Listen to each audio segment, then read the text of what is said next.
Kasi Ebanghelyo ngayon sa araw na ito ay pinuri niya ang iskita at ipinahayag natin malapit ka ng kapatiran sa pinagdadaanan. Well, wala pa. Pero malapit na. Bahagi yun. Sabihin ay on the way. On the process. Bilang bahagi ng magalakway patungo sa kahit. Bakit? Sapagkat hindi naman yung napakahalagang kalong pinakahalaga. Pero kung alam naman natin yung pinahagi patungo na pinakahalaga. Sinamaray na kaya yung sampo. Pag-ibig sa Diyos, nakikita sa lahat, at pag-ibig sa kapwa, kaya ng kasalanan. Tawag naman yung isang 1, 2, 3, 4, 10. Mahali yung makita natin. O sa mag-isay ka, bilang sabihin na naman siya dito ay dito 1, 2, 4, 5 ay dahil sabihin na naman siya labing isa nabanggit na rin ko siya. Pero bahagi kung saan makita ng alin na itong mga pupos ay kunting makita. Hindi lang ito pasakutan. Ito ay pupos upang tingin natin paglabangan, upang maramdaman natin ang pag-ibig ng Diyos. At makita natin na itong mga pupos ay nagmumula sa pag-ibig. At dapat natin sinasumparang gawa ng pag-ibig. Kasi naman ito pinakadahilan ng Diyos para ilagay ang kanyang mga pupos. Para hindi natin ang kalisasan. Huwag tayong makahaman. Huwag tayong mag-aasala. Huwag tayong mag-aasala. At pangalawa, ipinapakanik na yung umalit. Kaya pinuli nila sa ito iskuba kasi may application. Ano yung application? Nakita rin ko na hindi dito sa mga nasa studio. Kasi mahalaga ko na rin sa mga studio nung tinatawag na board operator. Yung lumang department ay nakasigala sa board operator. Kaya nga yung trend ko ng Jerusalem, kaya hindi namin masyado ma-appreciate kasi wala na yung trend ng Jerusalem.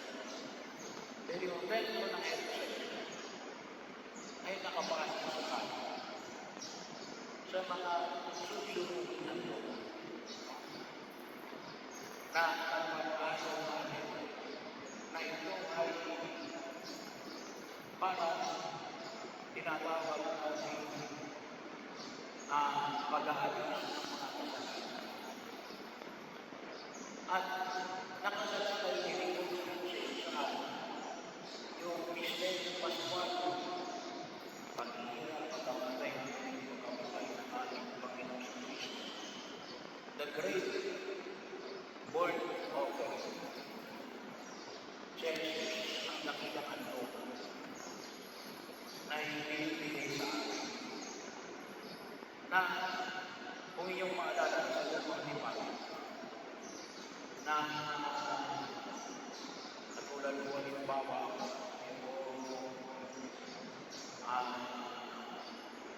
pag-ahandog din sa time sa may kaakibat, hindi nag-alay ng susunod din handog, mag-asawa ka na pati.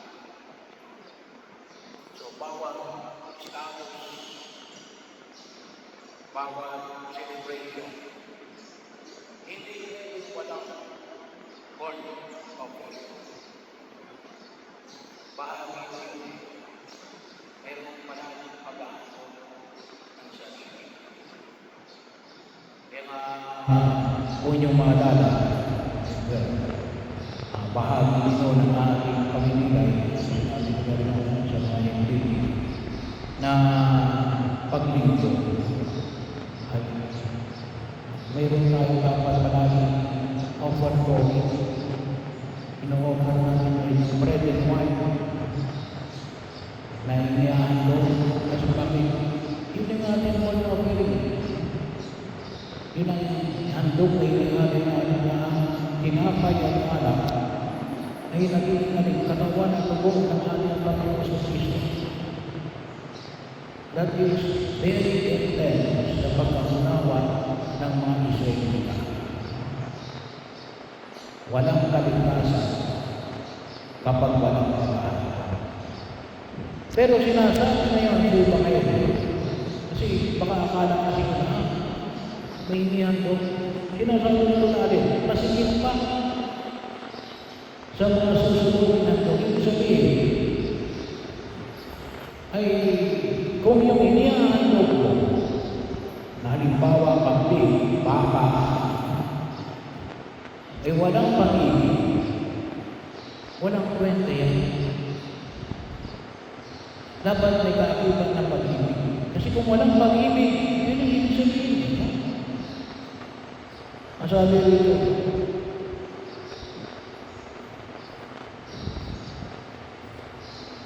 ulitin ko yun.